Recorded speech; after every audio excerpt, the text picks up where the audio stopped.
অনেকদিন বাদে আশারাম বাড়িতে এই ধরনের একটা প্রোগ্রাম, এটা দেখে আমার খুব ভালো লাগে। নির্বাচনের সময় এটা প্রোগ্রাম আমরা এখানে করেছি। ওই প্রোগ্রামটার মধ্যে আমার এখনো মনে আছে যে স্থানীয় 15 থেকে 20 জনের মতো ঢুকছে এবং বাইরের থেকে আমরা যারা এসছি আমরাই সেখানে ছিলাম। খালি ময়দানে আমাদের সেই দিন বক্তৃতা করতে। আজকে যখন দেখি 22 পরিবারে 84 ভোটার বিজেপি এবং সিপিএম দল ত্যাগ করে আপনারা তীব্রামথায় যোগদান করবেন, এই খবরটা যখন পাইলাম আমি বললাম সেই প্রোগ্রামে আমি আসব। আজকে ত্রিপুরার যে চেহারা আপনারা বুঝতেই পারছেন, যারা সিপিএম করেন আপনারা ভালোই বুঝেন। গত 5 বছর এইখানে বিজেপি এবং আইপিএফটির যে সরকার, আগে যেভাবে সিপিএম ত্রিপুরা রাজ্য এবং আমাদের আসাম রাজ্য পরিচালনা করত, এই ধরনের শাসন বর্তমান সরকারের নাই। আগে গরিব মানুষ কি পাইত? ঘর চাইলে ঘর পাইত, পানীয় জলের যদি অভাব থাকে পানীয় জলের ব্যবস্থা হতো। এখন কথা বলার জায়গা,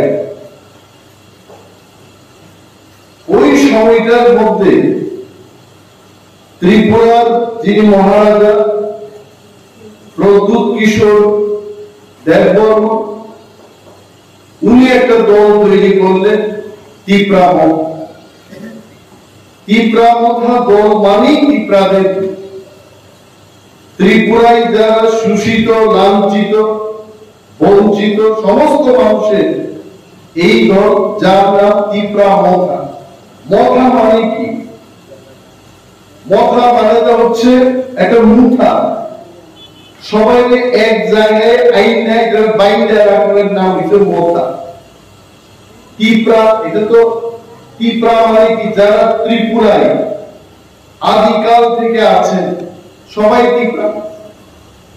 শক্তি তেলেঙ্গা কিছুক্ষণ আগে বক্তৃতা করলো, আমি আমাদের জোনাল চেয়ারম্যান বিশু দেববর্মাকে জিজ্ঞেস করলাম যে সেদের তেলেঙ্গাতে বক্তব্য করতে এটা সবাই বুঝবো? কইছে এখানে 70-75% লোক সবাই তেলেঙ্গা। ভাল লাগে যে যার ভাবে কথা বলতে পারে। শক্তি তেলেঙ্গা তীব্রামথাতে আসাতে তেলেঙ্গা এবং ককবরক যারা বলে তাদের মধ্যে আরো কাছাকাছি একটা সম্পর্ক। গোপাল বাবু দীর্ঘদিনের আমাদের বন্ধু মানুষ, গোপাল বাবু তীব্রামথা আসাতে বাঙালি এবং ককবরক যারা বলে তাদের মধ্যে আরো একটা সম্পর্ক তৈরি হচ্ছে। এই সম্পর্ক দিয়ে এইবার বিধানসভা নির্বাচনের সময় আমরা আসারামবাড়ি কেন্দ্রে বিজেপি আইপিএফটির প্রার্থীকে 18,500 ভোটের ব্যবধানে পরাস্ত করলাম। এটা কম কথা। আসারামবাড়ির ইতিহাসে কমরেড বিদ্যা দেববর্মা দাঁড়িয়েছিলেন, শচীন্দ্র দেববর্মা এখানকার এমএলএ ছিলেন, মন্ত্রী অপুর দেববর্মা এখানকার এমএলএ ছিলেন।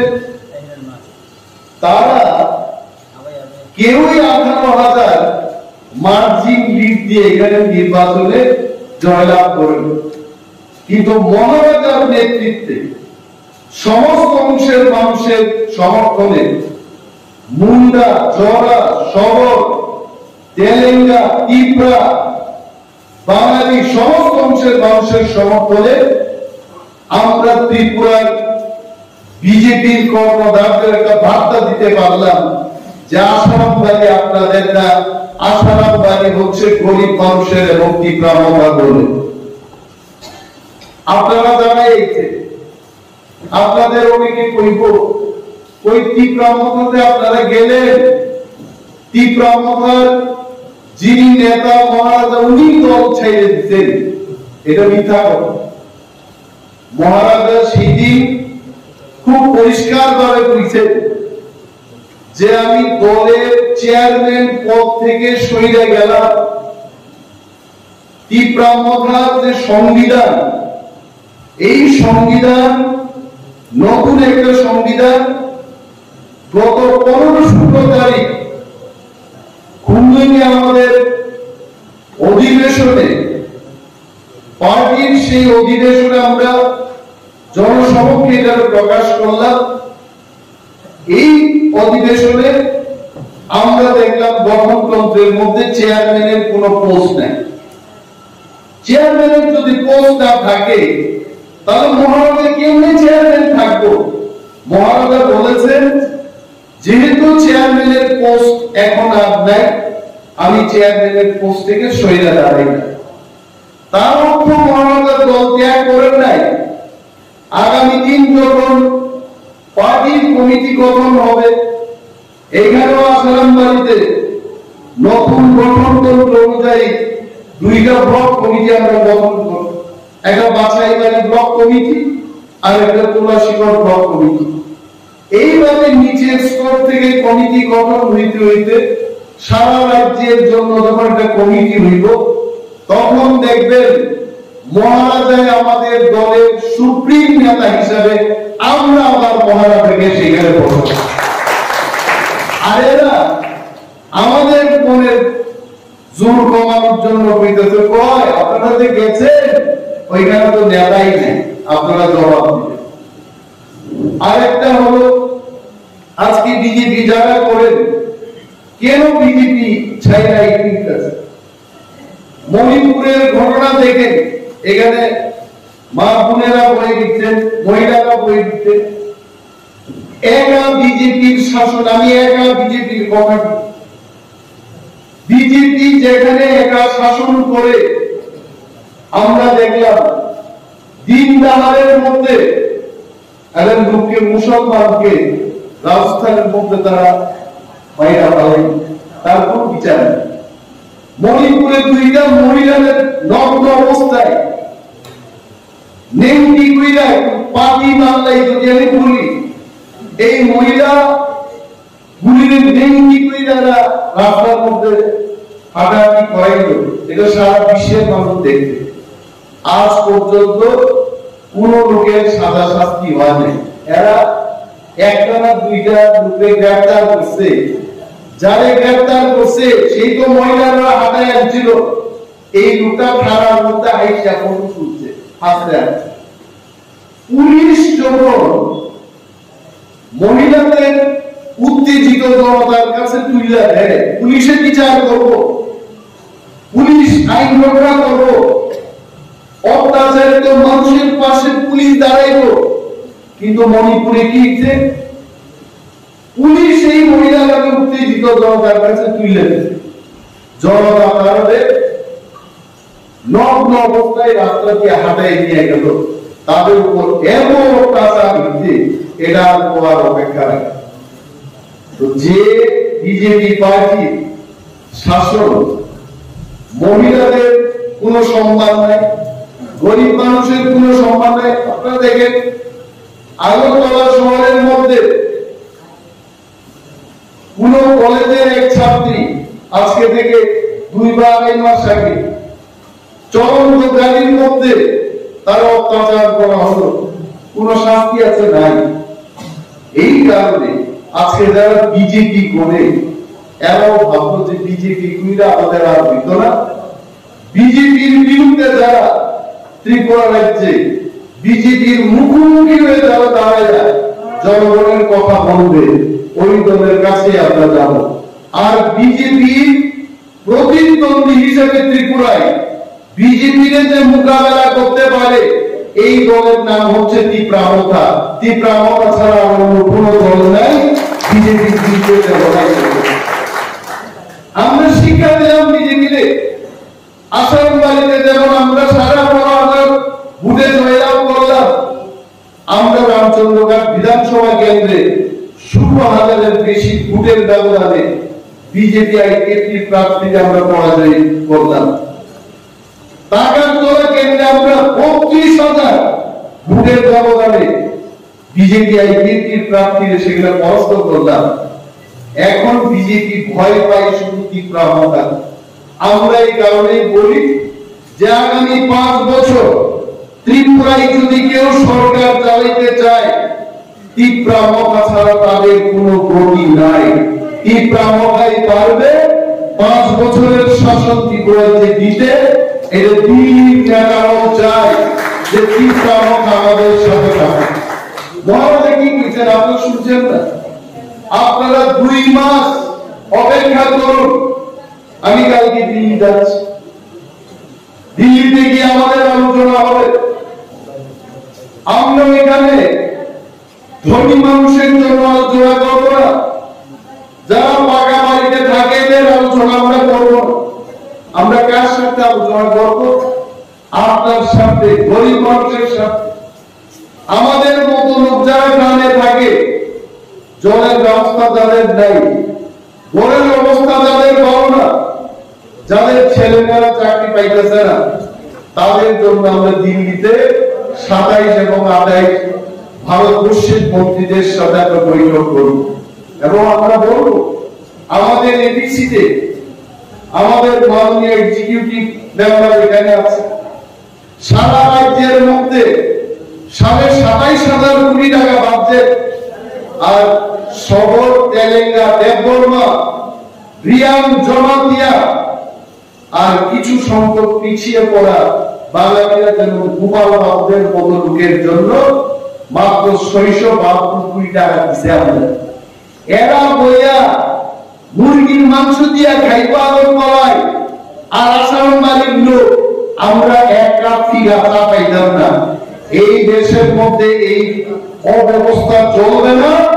আমরা দিল্লিকে বলবো, যদি এডিসির মধ্যে টাকা না দেয়, ত্রিপুরায় যা গুণ চলবে আমরা এইটা চালাইছেন। আজকে বিজেপি সিপিএম চাইরা 22 পরিবার আপনারাইছেন এই হলের মধ্যে ভর্তি লোক। আগামী দিন এই সংবাদ পাওয়া হলো এই আসামবাড়ি কেন্দ্রের মধ্যে তারা বিজেপি এবং অন্যান্য দল ত্যাগ করে এখানে। আমি জানি সিপিএম তো বলে আমাদের মনে কি, আমাদের বর্তমান জুনালের যে চেয়ারম্যান, উনার মামাও তো একজন সিপিএম এর লিডার ছিলেন, উনিও এখানকার এমডিসি ছিলেন। আজকে গেল চেয়ারম্যান মহোদয় তীব্রামতার অনুষ্ঠানে একজন নেতৃত্ব হিসাবে এখানে বসে আছেন, কারণ উনারা সবাই জানেন যে সিপিএম আগে সিপিএম মানুষের দাম দিত, মানুষের কথা শুনতো। আজকে আমাদের ভাইস চেয়ারম্যান কয়েকটা কথা কইছেন এখানে, দুঃখ লাগে। এই এলাকার মানুষ 70 বছরেও এখনো ভোটের জন্য আমাদের আবেদন করে। আমি বনবাজারে গেলাম সেই দিন, আমার অনেক মহিলা বিকাশে পয়সা বাড়ির 3টা ভালো না, এই ছাদের একটু ব্যবস্থা করে দেন। 70 বছরও আজকে আমরা ভোটের জন্য লড়াই করতে চাচ্ছি। আর আমি এমএলএ, এই এলাকার এমএলএ, আপনারা আমি কথা দিতেছি, কইতাছি আমাদের অল্প সময় দেন। আমরা আগামী 5 বছরের মধ্যে দেখব যে প্রত্যেকটি গরিব পরিবার সে 12 ছাদের নিচে যেন থাকতে পারে, তার ব্যবস্থা আমরা করব। আমি হিসাব করতে বিডিওকে বলেছি, আমাদের জোনাল চেয়ারম্যানকে বলেছি যে প্রত্যেক বাড়ির স্বার্থে আগামী মাস থেকে আমাদের করতে হবে। প্রত্যেক ভিলেজ কমিটিতে আমাদের দেখতে দিব কারা কোনো ঘর পাইতেছে না। এবং এদের জিও ট্যাগিং করে দিব। প্রয়োজনে দেশের প্রধানমন্ত্রীর অফিসে গিয়া আমি অনুরোধ করব, আমি একজন বিরোধী দলের নেতা, আমি প্রধানমন্ত্রীর সাথে দেখা করে ঘোরের দাবি করব, ঘোর আনতে চেষ্টা করব। এই কারণে আমরা তারা মুখে বড় বড় কথা কয়, সবকা সাথ সবকা বিকাশ সবকা বিশ্বাস। আপনারা তো বুঝেন এই কথা, সবার সঙ্গে দায়িত্ব হলে সবার উপরে দিব। কোন উন্নয়ন হইতে 5 বছরে এই রাস্তা সব ভেঙে গেল। বাছাই বাড়ি থেকে আমি আসারাম বাড়ি আইতে একটা গাছ বাই নিতে এখন কন্ট্রাক্টর এবং ইঞ্জিনিয়ারদের বলা হয়েছে যে কাজ সুন্দরভাবে আপনারা করবেন, কোনো দুর্নীতি করবেন না এটার মধ্যে। আমরা চাই আসারাম বাড়ি বনবাজার এগুলো অন্যান্য অঞ্চলের লোকের মতো তারা যেন ভালো রাস্তার সুব্যবস্থার মধ্যে তারা থাকতে পারে। 93 কোটি টাকার একটা রাস্তার কাজ ইতিমধ্যেই বেরিয়ে গেছে। এটা বাইরে এরপর আপনারা দেখবেন ওয়াল ব্যাংকে আগে কেন হইছে না? আপনার প্রশ্ন তুলে অপূর্বাবু মন্ত্রী ছিলেন তখন কেন হইল না? আমার কাছে তো মন্ত্রী ছিলেন, কেন হইল না? যে জনপ্রতিনিধি তার ইন্টারেস্ট থাকতে, আমি এমএলএ হওয়ার পর আমি সমস্ত ইঞ্জিনিয়ারদের ডাকলাম, ডাকা কইলাম আমার এলাকার মধ্যে ভালো সড়ক ব্যবস্থা থাকতে হবে। এমনিতেই বাংলাদেশ ছাড়া এখানে কিছুই নেই, ইন্ডিয়ার শেষ প্রান্তে আপনারা থাকেন। আর যদি খোয়াই শহরে যাওয়ার জন্য, তুলসীগঞ্জ ব্লকে যাওয়ার জন্য যদি রাস্তার ব্যবস্থা না থাকে, এখানে গরিব মানুষ তার দাবি সেখানে তুলবো, সেখানে সড়ক বিটা আমাদের প্রথম। তারপরে থাকবে কারেন্টের ব্যবস্থা। অনেকে আমাদের বলে লোডশেডিং এটা আর আয় না কেন? মন্ত্রী মহোদয় শ্রী রতনলাল নাথ মহোদয়কে আমি বললাম লোডশেডিং যেন না হয় তার ব্যবস্থা আপনি গ্রহণ করুন। আগামী 3-4 মাস আমরা সময় দেব, রাজ্যের বিদ্যুৎ মন্ত্রী এটা যেন দেখেন বিধানসভাতে কথা হয়েছে এটার উপর। আপনারা যারা মোবাইলে আমার বক্তব্য শুনছেন বিধানসভার ভিতরে, আমি কইছি সেই দিনও বাছাই বাড়ি, বেহালা বাড়ি, প্রত্যন্ত অঞ্চলে আসারাম বাড়ি এলাকায় মানুষ বিদ্যুতের পরিষেবা পাইতেছে না। লোডশেডিং 3 দিন 4 দিন, ট্রান্সফরমার নাই। আগরতলা শহরের মানুষের জন্য যদি ট্রান্সফরমার থাকে, আসারাম বাড়ির জন্য কেন হবে না? জনগণ আমাদের সুচার থাকতে হবে। আমরা এখানকার মানুষ, আমরা যদি ঐক্যবদ্ধভাবে লড়াই করি, আমাদেরকে কেউ বঞ্চিত করতে পারবে না। এই কথা আমাদের বলি। বিজেপি আইএনডির সরকার আগামী কয়েক মাসের মধ্যে কোর্ট বলবে তাদের যে এডিসি ভিলেজ কমিটির ইলেকশন করো। আর এই আসারাম বাড়ি কেন্দ্রে যদি ভিলেজ কমিটির নির্বাচন হয়, 23টা ভিলেজ কমিটির মধ্যে আপনারা দেখবেন 15-16টা ভিলেজ কমিটি বিনা প্রতিদ্বন্দ্বিতায় তীব্রমনা দখল করবে। এটার মধ্যে প্রতিদ্বন্দ্বিতার কোনো ব্যাপারই থাকতো না। আর আমি জানি বনবাজার, আসারাম বাড়ি ইত্যাদি এলাকায় কিছু প্রতিদ্বন্দ্বিতা হতে পারে, কিন্তু যেহেতু সিপিএম এবং বিজেপি ছাইরা এইভাবে আপনারা আইছেন, আপনারা আরো লোককে টানবেন। ভিলেজ কমিটি নির্বাচন হইতে হইতে আমার একটা বিশ্বাস যে আসারাম বাড়িতেও আমরা বিনা প্রতিদ্বন্দ্বিতায় এডিসি ভিলেজ কমিটি দখল করতে পারবো। এই জায়গায় আর এমনিতে আপনারা বলে 23টার মধ্যে যদি আমরা 16-17টার মধ্যে বিনা প্রতিদ্বন্দ্বিতায় জয়লাভ করি, ব্লকের বিএসসি চেয়ারম্যান আমাদের হাতে থাকবে, ব্লক পরিচালনা আমাদের হাতে থাকবে। কি প্রমথার বিরুদ্ধে কি করব? যারা এখনো তীব্রমতা সম্পর্কে জানে না, তীব্রমতা সম্পর্কে যারা ভুল ব্যাখ্যা করছেন, ভুল ব্যাখ্যা দিচ্ছেন, যারা মনে করছেন সিপিএম আবার আয়া করবো, আইতো না, এটা আইতো না। মানুষের কয় না, কয় বাবা মারা গেছে ব্রাহ্মণে কইছে আয়া কয় কাইন্দ না মা, তোমার বাবু আবার তোমার পেটেই জন্মগ্রহণ করে আবার আইব তোমার। এইরকম হইছে না। পৃথিবী দেখি কেউ দেখছে যে বাবা মারা গেছে আবার মেয়ের পেটে জন্মগ্রহণ করছে? এটা কেউ দেখছে? এটা আমার কল্পনা। সিপিএম আপনারা বহু করছেন, আমরাও সিপিএম করছি। সিপিএম আয়, সিপিএম কি ইতিহাস, কিছু কিছু জিনিস এটা গেলে গা আয় না, এটা এখন না।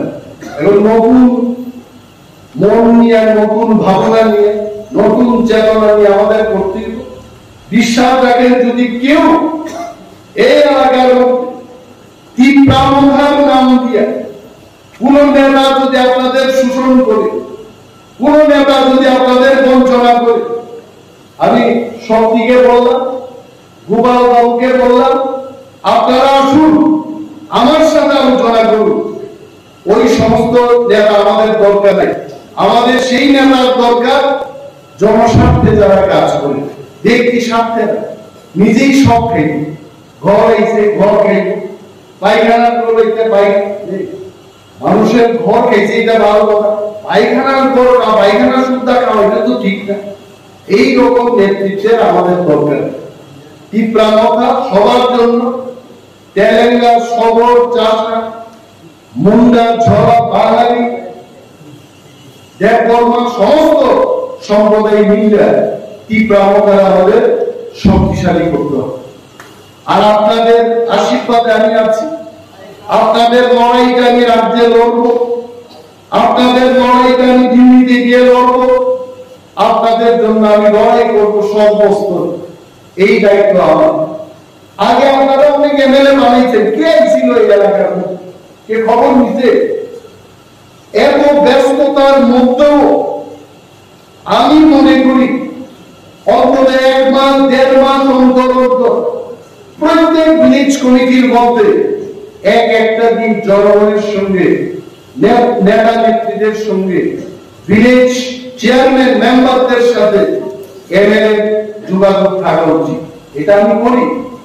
আর এখানকার যারা কর্মধারা, আপনারা মহিলাদের বা অনেক লোক যারা আমাদের সাথে কথা বলতে পারে না, তাদের কথা বলার সুযোগ দেবে। এমএলএ যখন আসবেন এলাকায়, এমএলএ এর সাথে তারা যেন কথা বলতে পারে, এই ব্যবস্থা করবেন। কারণ আমি অনেক জায়গায় কমপ্লেন পাইলাম, দাদা আপনার লোকে কথা দিতে চাই কিন্তু এরা তো দেখা করতে দেন।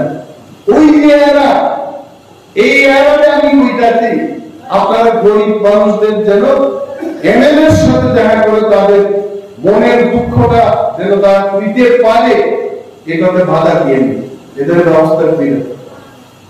কথা বলার অনেক আছে। তীব্রামথা আজকে সরকারে নাই, কিন্তু বিজেপির অবস্থা ভালো না। বিজেপির মাত্র 31টা সিট। আমি অনেক জায়গায় কথা বলি, আপনারা এখানে খেটে খাওয়া মানুষ, শ্রমিক অংশের মানুষ, সকালবেলায় খেতে যান গিয়ে, বিকাল বেলায় স্নান করে কিছু খায়, আপনারা ঘুমান, পরের দিন আবার কাজ করেন। দেশের খবর রাখার সময় নাই আপনাদের। ত্রিপুরায় যে বর্তমানে সরকার বিরোধী লোকের সংখ্যা 100 জনের মধ্যে 61 জন, আর বিজেপি মাত্র 39 জনের সমর্থন নিয়ে আজকে সরকার চালাইতেছে। তাদের 31 জন এমএলএ আর 2টা এমএলএ যদি তাদের জায়গা কোনো কমে, এরা সরকারে থাকতো না, তখন আমাদের সরকারে। আপনারা জানেন বিজেপির কয়েকটা এমএলএ শরীর খুব অসুস্থ, যে কোনো সময় এদের অঘটন দিতে পারে। আপনারা এটা ভাববেন না যে আজকে আমরা বিরোধীতে 13 জন এমএলএ তীব্রামথা এবং খোয়াই মহকুমায় বিজেপির একটাও এমএলএ নাই, আইটিএফ টিম নাই। আসারামবাড়িতে তীব্রামথা, এইটাই কইতে আসছে 39 জন লোকের সমর্থনে এরা সরকার চালাবে। তো এই 39 জন 61 জনের বিরুদ্ধে 5 বছর টিকা থাকার মতো তাদের ক্ষমতা নাই। আমাদের 13টা এমএলএ এবং এই আসারামবাড়িতে যে কোনো জায়গায় আজকে যদি ইলেকশন হয় আজকেও আপনারা যদি ডিফিট করতে পারেন। সুতরাং আপনাদের চিন্তার কোনো কারণ নাই। যার যেমন দাবি শৃঙ্খলার মধ্যে, গরিব মানুষের কি দাবি থাকতে পারে? ঘরে জলের ব্যবস্থা, রাস্তাঘাট, সরকারি চাকরি, কর্মসংস্থান, এটা নিয়েই তো আমরা থাকবো। এই ব্যবস্থা করার জন্য আমরা সম্মিলিতভাবে প্রয়াস চালাতে হবে, আমাদের ঐক্যবদ্ধ থাকতে হবে এবং আরো যারা এখন তীব্রাবস্থার বাইরে আছেন তাদের বুঝায় কিভাবে আমাদের দলের মধ্যে আমরা আনতে পারি এই ব্যবস্থা আপনারা করবেন। এবং যারা আজকে 22 পরিবারের 84 জন ভোটার তীব্রাবস্থার দলে বিজেপি এবং সিপিএম থেকে এসছেন, আমি আমার ব্যক্তিগত পক্ষ থেকে এবং দলের পক্ষ থেকে আপনাদের তীব্রাবস্থার দলে স্বাগত জানাচ্ছি এবং সবাই মিলে আমরা যেন সুন্দর ত্রিপুরা, সুন্দর আসাম বাড়ি গঠন করতে পারি, উন্নত করতে পারি, এই লক্ষ্যে আমরা সবাই মিলে হাঁটবো। এই কয়েকটা কথা বলেই আমি আমার আলোচনা শেষ করছি। তীব্রাবস্থায় লক্ষ্য, বোবা